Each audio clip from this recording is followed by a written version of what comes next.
¿No te parece, Felipe, que a lo largo de nuestra historia hemos vivido marcados de alguna forma por lo mismo, asesinatos muy dudosos, magnicidios, conspiraciones? Sí, fraudes, golpe de Estado, cosas tremendas, ¿no? Gobernantes impresentables. Como toda historia, la historia de América Latina también tiene su lado oscuro. Estamos marcados desde el inicio. Los españoles traicionaron a los líderes indígenas para robarles sus tierras y sus riquezas. Claro, estoy pensando en Moctezuma, en Atahualpa. Y más adelante familias poderosas que se apoderaron de países, instalando dictaduras patriarcales. Basta pensar en el destino de Haití con Papadoc, en la Dominicana de Trujillo o en los Somoza en Nicaragua.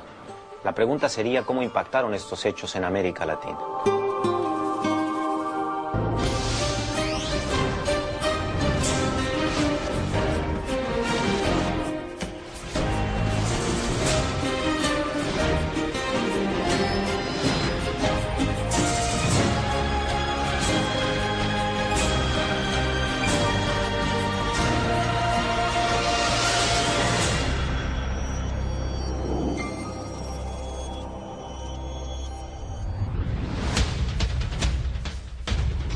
Latinoamérica tiene una historia de claroscuros, actos heroicos, gestos altruistas, asesinatos, conspiraciones, como todas las historias del mundo.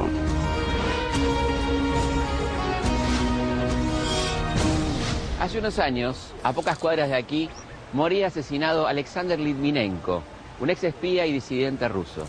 3 semanas antes, había sido envenenado con polonio 210, un veneno radioactivo altamente tóxico para el que no existe el antídoto.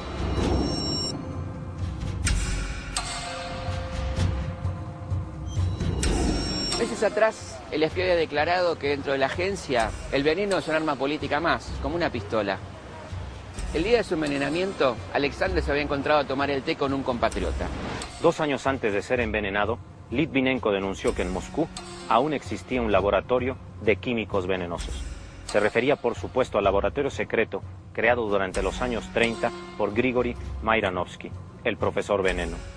Gracias al profesor Veneno y a sus sucesores, decenas de exagentes secretos, políticos, periodistas y escritores de diversas partes del mundo han muerto envenenados durante la Guerra Fría. La Guerra Fría duró 45 años y enfrentó a los Estados Unidos y a la Unión Soviética. La Unión Soviética dominaba la parte este del mundo bajo el control de gobiernos comunistas, mientras Estados Unidos mantenía el control sobre el llamado mundo capitalista, a salvo del peligro rojo. Y a excepción de casos puntuales que elevaron la atención mundial, ambas lograron una coexistencia casi pacífica. Latinoamérica se vio inmersa en este contexto de Guerra Fría, y por supuesto la mayor influencia en Latinoamérica era de parte de los Estados Unidos, que precisamente consideraban a Latinoamérica como parte de su área de influencia e iban a hacer lo imposible para que el otro bloque lograra cualquier tipo de acceso, de influencia en lo que Estados Unidos consideraba su patio trasero, como suele decirse. Generalmente toda América Latina se cuadra, por decirlo así, con la posición de Estados Unidos, con la muy tenue y no siempre muy clara excepción de México, es decir, hasta 1960, que comienza a romperse esa hegemonía, a romperse esa actitud, bueno, fundamentalmente en Cuba, ¿no? Digo, comienza a romperse cuando ya nos acercamos al final de la Guerra Fría también. Yo creo que la Guerra Fría fue muy importante para América Latina porque ayudó mucho a la derecha en todos los países de América Latina, porque le ayudó en su campaña contra los corrientes progresistas. Y en realidad en los años, sobre todo en los años 60, estaba empezando un gran movimiento del pueblo, progresistas, y obviamente los comunistas locales estaban metidos en eso. Si la función tradicional de los ejércitos era defender sus fronteras de una posible invasión enemiga, a partir de la nueva realidad, a partir de la Guerra Fría y de la Revolución Cubana, en realidad también eran responsables de defender el orden interno. Por eso también se hablaba de fronteras ideológicas. Ya no eran las fronteras territoriales que dividían a un Estado de otro, sino fronteras ideológicas adentro de un Estado. Durante la Guerra Fría, para los Estados Unidos el comunismo estaba dentro del continente americano. Así inició una guerra ideológica en su propio territorio y en los países de Latinoamérica.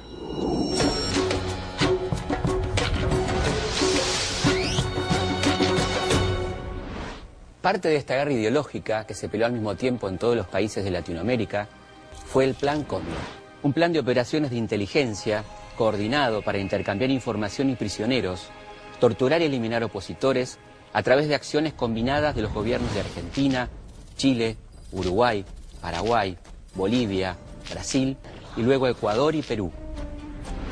El Plan Cóndor está inspirado en el decreto de Noche y Niebla de la Alemania nazi. Un decreto del gobierno alemán que estaba destinado a la eliminación física de los opositores políticos. Yo soy una víctima del operativo Cóndor, ¿no? Porque fui detenido en el aeropuerto, en el año 75 estoy hablando, antes del golpe militar en Argentina, en el aeropuerto de Sao Paulo, encapuchado por la DOP, llevado al cuartel, interrogado toda la noche, donde me pasaban los informes de dirigentes sindicales de Venezuela, del Paraguay, de campesinos, del Ecuador. Acá, por ejemplo, en Automotores Orletti, que es el nombre de uno de los tantos centros clandestinos de detención, estaban la mayoría de los extranjeros. Y de allí se los llevaban los uruguayos al Uruguay, los chilenos a Chile, para que ir para allá en su país, reservarles el destino que les tocara, ya sea la cárcel o la muerte. Y era una escuela de militares que partía de los Estados Unidos, donde los militares latinoamericanos recibían entrenamiento sobre ciertas formas de represión y de tortura. Eso se generalizó por todo el continente y de hecho era muy eficaz a la hora de callarle la boca a la gente y de descabezar cualquier movimiento popular que pudiera surgir. La iniciativa del Plan Cóndor surgió en la Escuela de las Américas, una organización para la instrucción militar donde se graduaron más de 60.000 militares y policías de hasta 23 países de América Latina. Su misión era preparar a las fuerzas de seguridad latinoamericanas para la lucha contra la Unión Soviética y sus aliados. Cuando se habla del Plan Cóndor y de la complicidad de los regímenes latinoamericanos en la lucha contra la subversión y contra las guerrillas, se produce un fenómeno que a mí históricamente me ha parecido repudiable. Esta sensación de que los militares latinoamericanos debían aprender de otros a reprimir, cuando a veces ha sido al revés. Yo, personalmente, por mi experiencia en Estados Unidos y por 45 años de periodismo, creo que si bien es cierto que hubo una Escuela de las Américas, y si bien es cierto que hubo apoyo logístico y que hubo preparación de oficiales y suboficiales en prácticas de guerra contrarrevolucionaria, no es cierto que los militares latinoamericanos hayan sido pasivos aprendices de los malos de la película. Con la doctrina de la Escuela de las Américas, los Estados Unidos decían: el enemigo está dentro de las fronteras. No podía haber frase más profética.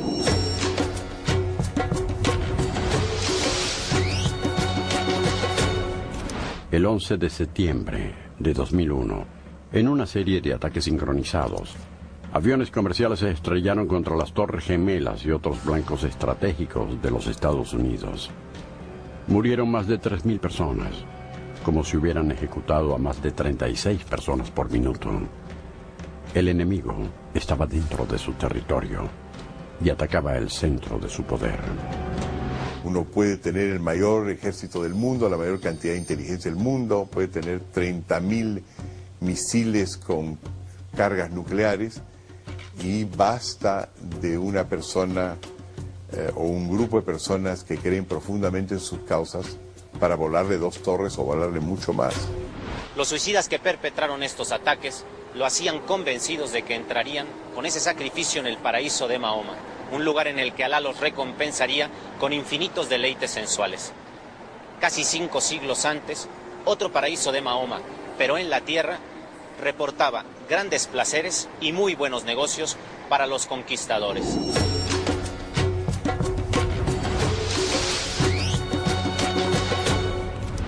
A mediados del siglo XVI, en Paraguay, los españoles buscaban el modo de conquistar a los aborígenes, y la manera que encontraron fue a través de la alianza.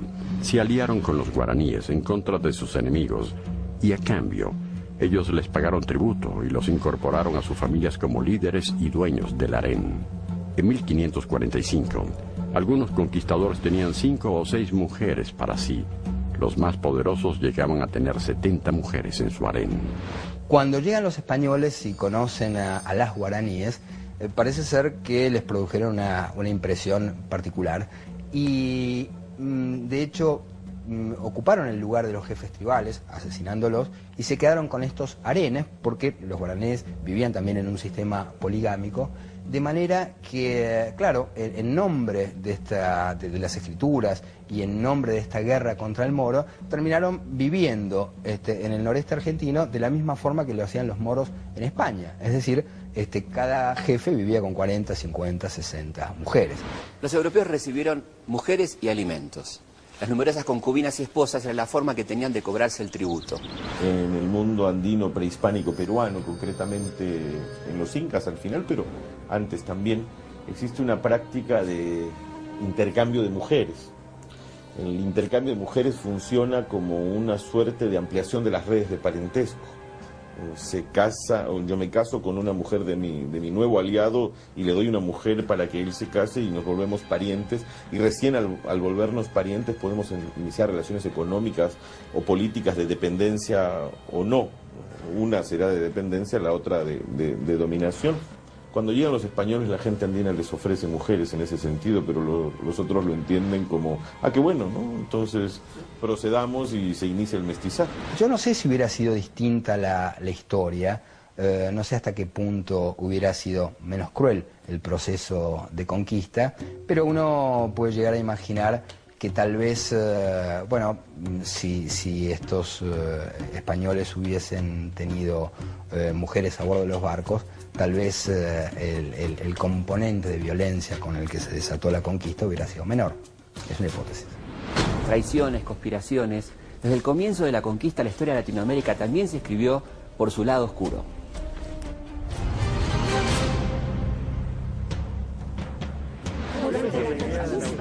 Yo no solamente creo que los latinos estamos unidos por la historia, sino que estamos unidos por el futuro. Porque inevitablemente tenemos un destino en común y Latinoamérica se va a convertir en un gran país que tiene diferencias que lo va a hacer cada vez más rico como continente.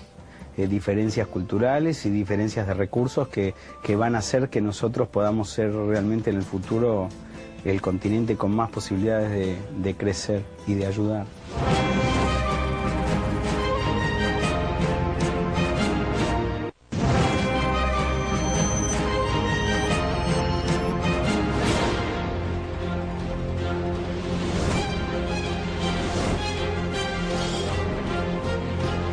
Desde los gobiernos liberales de Ecuador, el ascenso de la aristocracia cafetalera en Costa Rica, hasta el supuesto fraude de Colombia en 1970 que dio origen al grupo guerrillero M-19, la política del fraude electoral durante los siglos XIX y XX en América Latina ha sido una constante.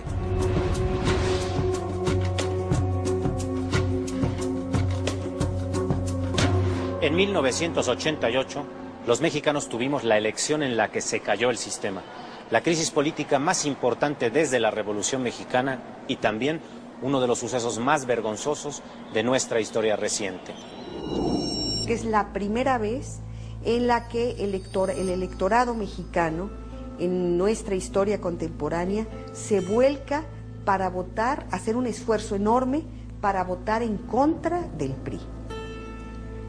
Y aparentemente lo logra, se comete el fraude y ese es uno de los, yo considero que esta es una de las grandes manchas que pesan sobre el sistema electoral mexicano. En las elecciones presidenciales de 1988, el candidato opositor de centro izquierda, Cuauhtémoc Cárdenas, iba ganando el recuento parcial de votos al candidato oficial, Carlos Salinas de Gortari, hasta que el ministro del Interior anunció que se había caído el sistema de computación encargado del recuento. Cuando se restauró, el resultado era otro. Y entonces cuando se levanta el sistema nuevamente, resulta que había ganado Carlos Salinas de Gortari. Y el pueblo mexicano tuvo la convicción de que su voto había sido burlado.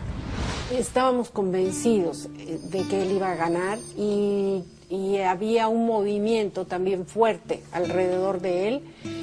Sin embargo, yo creo que cuando él le cometen el fraude, la gente quería luchar, pero él decide que no lo alienta, no lo promueve. 6 años después, el PRI perdería su primera elección desde 1929. Era el fin de una dinastía.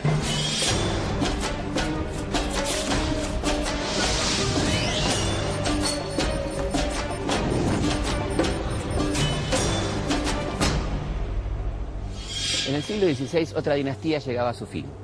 Con la captura del Inca Atahualpa por Francisco Pizarro, terminaba el Imperio Inca, el estado prehispánico más extenso de América. El primer encuentro entre el español y el nativo fue dramático. Cuando Pizarro se encuentra con Atahualpa, cuando los españoles se encuentran con Atahualpa en la plaza de Cajamarca, a Atahualpa le hacen algo que se llama la ceremonia del requerimiento. Es una especie de requerimiento, se le lee un texto en el cual se le dice que se someta a las leyes católicas y al rey de España. Cuentan los cronistas que el sacerdote que acompañaba a Pizarro le entregó a Atahualpa una Biblia diciéndole que ahí estaba la palabra de Dios. El concepto palabra tiene en la cultura incaica una clara connotación sonora, por lo que Atahualpa acercó el libro a su oído y al no escuchar nada, lo arrojó al piso. Fue la señal para atacar. La artillería escondida alrededor de la plaza comenzó a disparar sus armas de fuego y provocó el pánico entre los indígenas. Murieron alrededor de 2000 aborígenes. El Inca fue capturado, sus riquezas saqueadas y su mujer entregada a los españoles. Estuvo 8 meses prisionero. Al principio demostró una gran depresión, pero pronto se fue recuperando dando signos de una gran inteligencia. Aprendió a hablar español y pronto le ganaba a sus captores al ajedrez. Atahualpa intentó pagar su libertad. Prometió llenar de oro y plata un cuarto completo hasta donde alcanzara su mano extendida. Fue el rescate más alto de la historia. Aquí había culturas muy importantes, civilizaciones importantísimas, que no solo se miden por las pirámides o las grandes construcciones, sino porque fueron capaces de creer, por ejemplo, y de seguir creyendo que la palabra es sagrada, lo que explica alguna de las más tempranas derrotas de los indígenas ante los invasores europeos. Europa había dejado de creer en la palabra hacía mucho. Y entonces cuando, por ejemplo, Pizarro le dice a Atahualpa que si llena 2 habitaciones de plata y una de oro lo va a liberar después de haberlo apresado, Atahualpa le cree.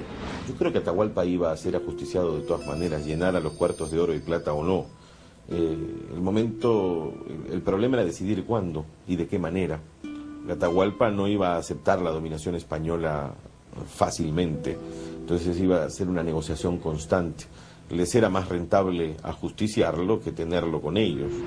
Atahualpa cumplió al pie de la letra con su parte. Hizo traer de todos los rincones del imperio joyas que los españoles transformaron en lingotes, acumulando un total de 24 toneladas de oro y plata. Los que no cumplieron fueron sus captores. Lo estrangularon el 26 de julio de 1533, acusándolo de conspirar contra los españoles. Cada año, los cuartos del rescate son visitados por más de 50.000 turistas.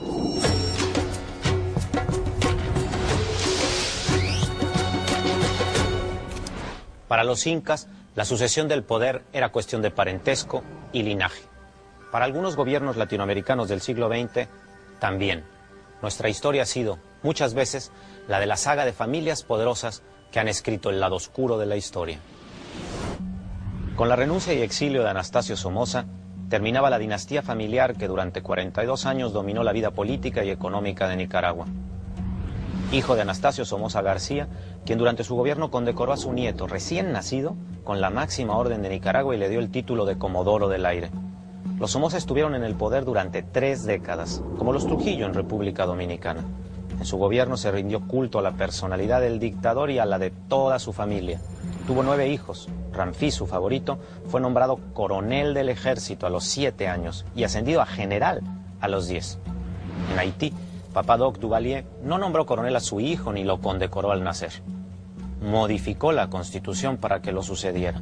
A su muerte, asumió Jean-Claude Duvalier, Baby Doc. Tenía apenas 19 años.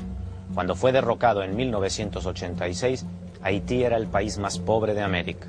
Cuando Papá Doc asumió el poder en Haití, nombró un temido brujo como jefe de la milicia y reivindicó el vudú como religión oficial. La magia y la brujería pueden ser también caminos hacia el poder.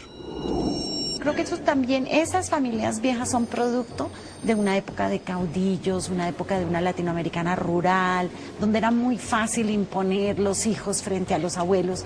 Hay, sin embargo, algunos países como Colombia, ahí voy a hacer la excepción, en donde es curiosamente persistente esto de las familias, no como tono de dictadores ni eso, pero sí aquí hay una fuerza política que nosotros hemos tenido hasta nietos de presidentes donde el abuelo, el hijo y el nieto han sido presidentes, con muchísima... Hasta hoy todavía muchas de las familias que están hoy en el poder son nietas y bisnietas de quienes fueron poderosos hace varios años. Linaje y brujería, una combinación latinoamericana. Maximiliano Hernández Martínez mantuvo el poder en El Salvador entre 1931 y 1944. Su afición a la teosofía le valió el sobrenombre de El Brujo de las Aguas Azules, porque creía en los poderes curativos de este color. No fue el único brujo. En los años 70, el secretario privado de Juan Domingo Perón, López Rega, conocido como El Brujo, llegó a tener muchísima influencia sobre el general y su esposa. Tras la muerte de Perón, Isabel asumió la presidencia con El Brujo como primer ministro y consejero espiritual. En El olor de la guayaba, Gabriel García Márquez cuenta que el dictador haitiano Papá Doc mandó exterminar a todos los perros negros del país, porque un enemigo suyo, para escapar a la persecución, se había convertido en perro, en un perro negro.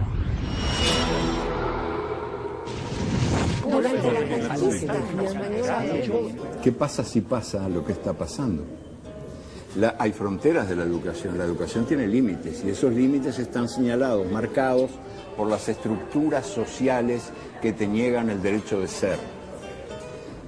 Me refiero a ser colectivamente, hacer entre todos, no hacer poquitos para humillar a los demás, sino hacer entre todos, hacer juntos, a construir juntos, a crear juntos, a soñar juntos y a divertirnos juntos. Porque en definitiva esto de que la tierra es un valle de lágrimas, bueno, ya va hora de que deje de serlo.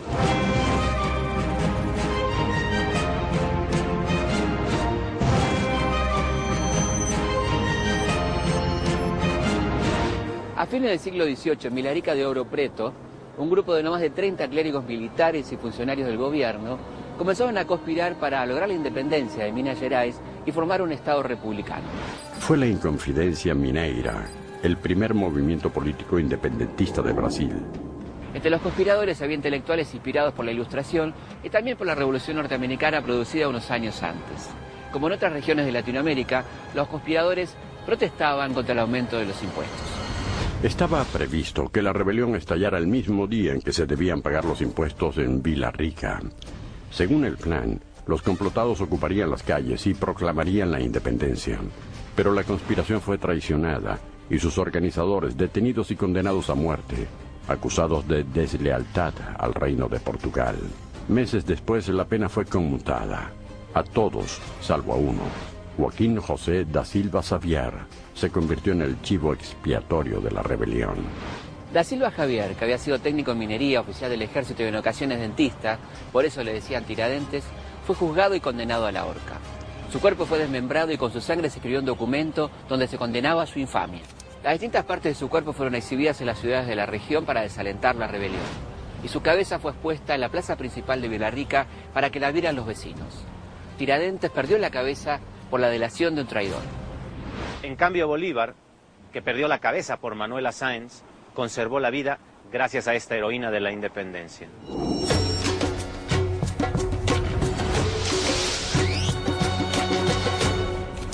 Se llama La Noche Septembrina. Fue un intento de asesinar a Bolívar cuando se encontraba en el Palacio de San Carlos. Para 1828, la presidencia de Simón Bolívar estaba sospechada de tiranía. un grupo de conspiradores puso en marcha el plan para derrocarlo. A las 12 de la noche entraron por asalto al Palacio Presidencial, asesinaron al centinela y a un cabo que se les resistió y dominaron al resto de la guardia. Al teniente Andrés Ibarra, edecán del Libertador, lo hirieron de un sablazo creyendo que era Bolívar.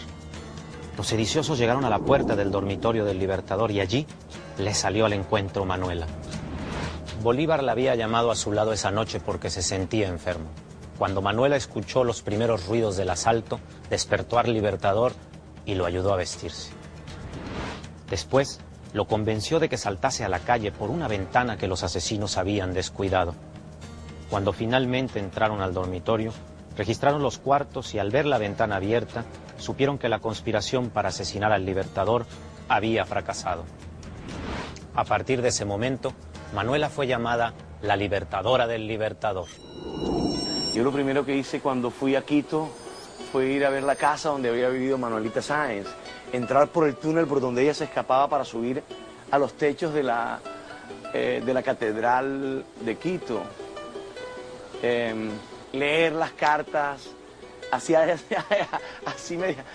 dicho que por ahí habían varios de esos libros que no eran reales, de las cartas que se cruzaban Bolívar y Manuelita. Para nosotros los latinoamericanos en Colombia nos educaron con una imagen de Manuelita muy, muy especial, ¿no? Yo creo que no hay sobre Manuela un trabajo que dé cuenta de la persona y de su historia sin que sea pegado a la amante de Bolívar o la villana o la que instigó el fusilamiento de Santander o solamente la que ayudó a Bolívar de evadirse y salvarse del intento de asesinato que tuvo. Manuela opinaba en política, y una política que tenía que ver mucho con lo militar, y eso creo que fue lo que la hizo extraordinaria, lo que llamó la atención sobre ella y también lo que ha hecho que sea tan difícil de juzgar históricamente. En 1822, Manuela Sáenz conoció a Simón Bolívar, abandonó a su esposo y se convirtió en amante del Libertador, promovida a capitana por Bolívar por su valentía en el campo de batalla. San Martín la condecoró con la Orden del Sol por sus servicios a la revolución. Manuela se entregó a la causa independentista. No fue la única. Como ella, cientos de mujeres arriesgaron su vida en la causa de la emancipación de América Latina. Fueron espías, trabajaron para la revolución desde el lado oscuro.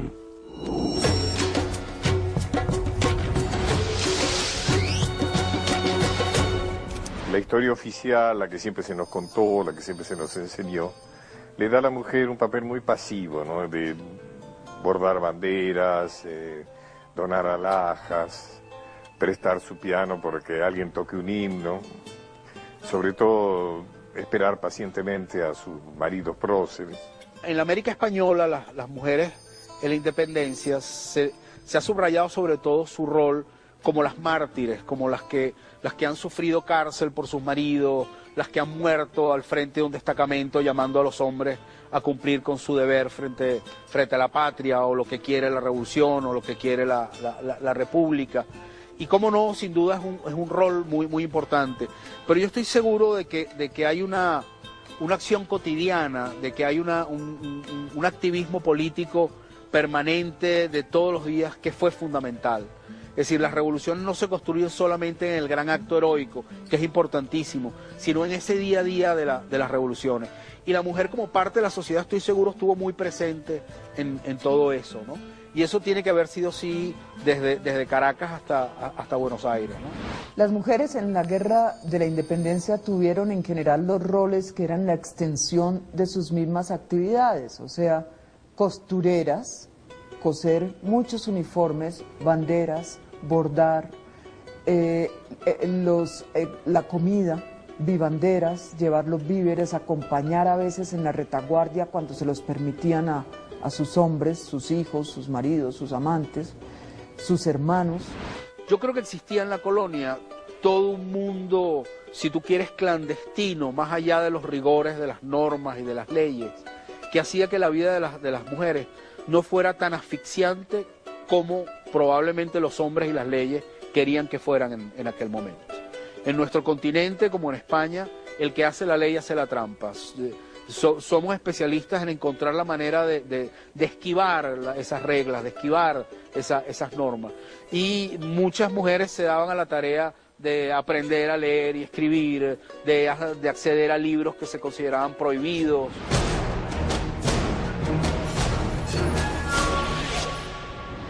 En 1810, las mujeres latinoamericanas de clase alta sabían leer y escribir, estaban al tanto de las novedades literarias del momento, participaban en tertulias y reuniones. Los soldados españoles podían hablar de política delante de ellas, porque total, no entendían nada.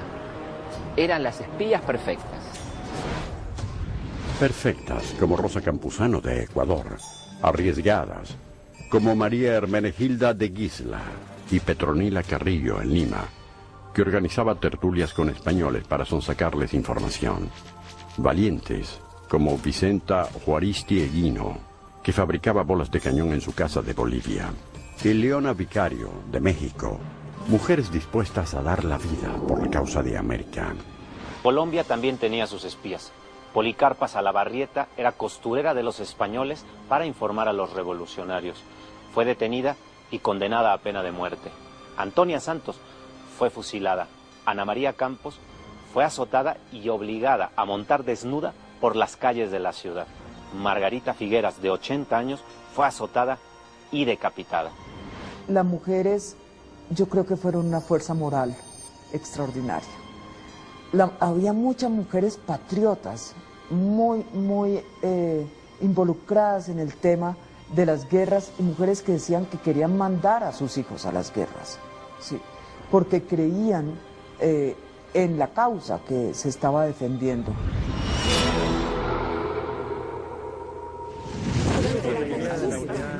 Si los libertadores regresaran hoy, pudieran despertarse de su sueño, yo creo que estarían relativamente satisfechos de ver que ya no hay guerras civiles interamericanas, que hay un desarrollo económico, que hay un proyecto de integración múltiple y cada vez más avanzado, que hay toda una serie de iniciativas que muestran que en América Latina se inventa hoy soluciones para el mundo entero, que América Latina cuenta en, digamos, el concierto internacional. Bien, no es, evidentemente, no se ha terminado la trayectoria, pero se inicia, digamos, el trayecto hacia el tercer centenario con unas perspectivas muy positivas.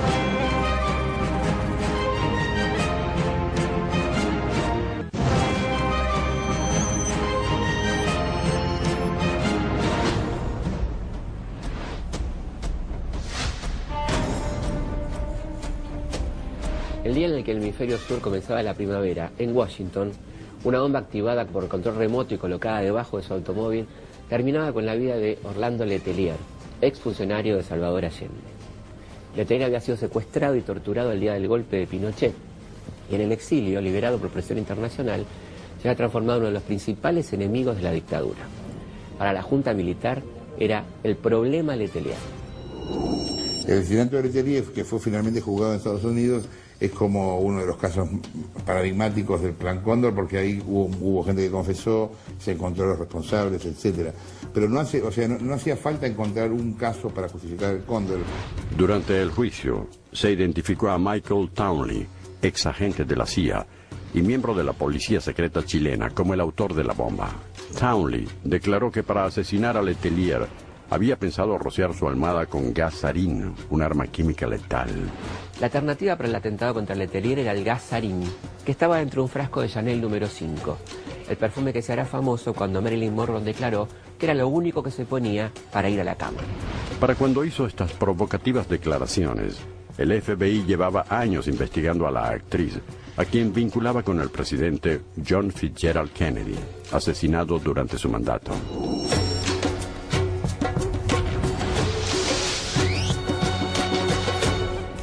La muerte de Kennedy es una de las conspiraciones más intrincadas de la historia contemporánea.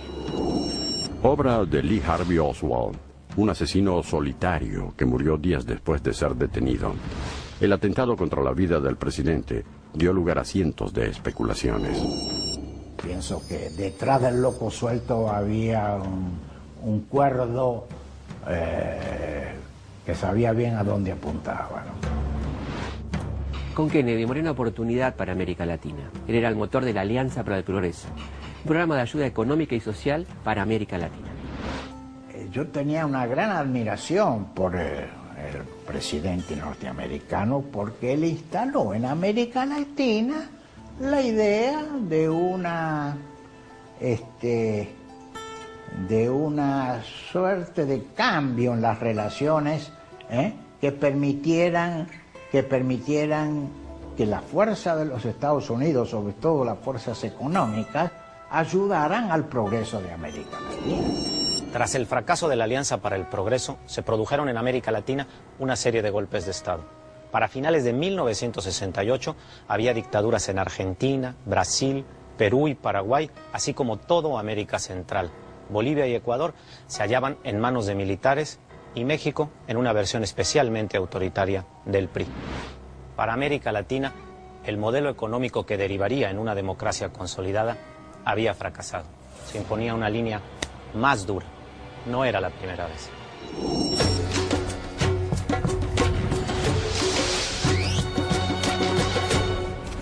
También 150 años antes, el político y periodista argentino Mariano Moreno había planteado cambios sociales y políticos más profundos, sin éxito. En el primer gobierno del Río de la Plata, el secretario de la primera junta, Mariano Moreno, representaba a los sectores más revolucionarios que querían modificar la economía y la sociedad heredadas del virreinato. Cornelio Saavedra, el presidente, representaba en cambio a los sectores más tradicionales. Habría un nuevo gobierno, pero la situación social y económica se mantendría sin cambios. Moreno estaba inducido por las ideas europeístas. Él era, en el fondo, estaba insuflado por las ideas de la Revolución Francesa, ¿no es cierto?, por las ideas de la enciclopedia, Rousseau y demás, mientras Saavedra era un producto absolutamente nacional, con un gran predicamento entre los sectores populares. Por entonces, el gobierno necesitaba armas y decidió traerlas desde Inglaterra. Para eso, la primera junta encomendó a Moreno viajar. De esa forma, lo retiraban de la escena y zanjaba, por ausencia de uno de los actores, las diferencias entre ellos. Mariano Moreno falleció en alta mar la madrugada del 4 de marzo de 1811, en circunstancias que hasta hoy no han sido aclaradas. La eliminación física de Moreno, según todos los testimonios de la época que permiten una cierta reconstrucción, es que embarcado en un navío inglés, Moreno se sintió enfermo y le fueron aplicando un medicamento, al parecer, o el no indicado, o en una dosis que superaba toda posibilidad de cura y que por el contrario se convertía en un arma letal. El testimonio más cercano es el de Manuel Moreno, el hermano de Mariano, de algún modo no solo compañero de viaje y de la misión diplomática, sino testigo de esta agonía que al parecer derivó de las aplicaciones de este supuesto medicamento dispuesta por el capitán del barco. Yo no creo que Saavedra haya estado a cargo del asesinato de ninguna manera, porque los españoles tenían razones para asesinarlo, porque era un revolucionario muy importante que estaba arrebatándole una de las colonias más significativas del Imperio español. Y los ingleses también tenían motivo para asesinarlo. Recordemos que el barco era inglés y el capitán era inglés, un capitán misterioso, del cual nunca se supo más nada. 15 días después de la partida de Moreno, el gobierno porteño firmó un contrato con un tal Mr. Curtis, asignándole la misma misión. La hipótesis del envenenamiento sugiere que a Moreno se le dio una dosis excesiva de antimonio tartarizado. Algo mucho menos complejo que el polonio 210 que le dieron al ruso Litvenko, pero igualmente letal.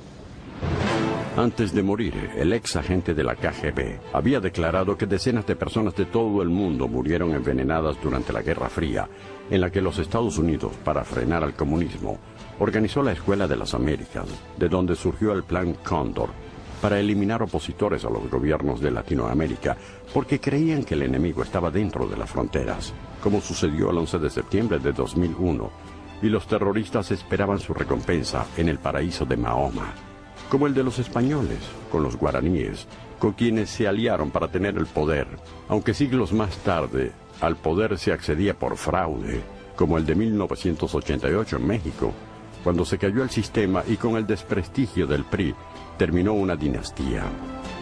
Y otra llegó a su fin con la captura del Inca Atahualpa, quien pagó el rescate más alto de la historia, pero de todos modos lo mataron. Y así terminó la sucesión familiar, parecida a la de los gobiernos de Somoza en Nicaragua, Trujillo en República Dominicana y Papa Doc en Haití, quien alentaba la creencia del vudú, que también está en Brasil, donde Tiradentes terminó en la horca porque la conspiración falló, igual que la que intentó matar a Bolívar, quien se salvó gracias a Manuela Sáenz, que fue espía durante la Guerra de la Independencia, y también era espía, pero para la CIA, el asesino de Orlando Letelier, a quien pensaban asesinar con el gas sarín contenido en un frasco de Chanel número 5, el perfume que usaba Marilyn Monroe, a quien se la vinculaba con John Fitzgerald Kennedy, con cuya muerte fracasó la Alianza para el Progreso. Y entonces se impuso una línea más dura, igual que 150 años antes con Mariano Moreno, quien había propuesto cambios profundos, pero falleció en alta mar, tal vez envenenado con una dosis excesiva de antimonio o con arsénico. Algo muchísimo menos sofisticado que el que le dieron al ruso Litvinenko en Londres, pero igualmente letal. Creo que estaríamos de acuerdo en pensar que con memoria, sin olvidarnos de todo lo que nos pasó, ¿no? Y a pesar de todas estas cosas, con esta memoria que vale la pena tener, la historia sigue avanzando. De cualquier forma, de cara al Bicentenario, sería interesante reflexionar sobre nuestras responsabilidades compartidas. Sí, es importante ver los niveles de responsabilidad. No es lo mismo la responsabilidad de los pueblos que la de los principales culpables de esta situación, ¿no? Claro, es que además solo así tiene sentido revisar la historia, pensar en su carácter preventivo, no repetir los mismos errores. Creo que el acto de patriotismo esencial es anteponer lo colectivo, incluso lo latinoamericano, a los intereses individuales.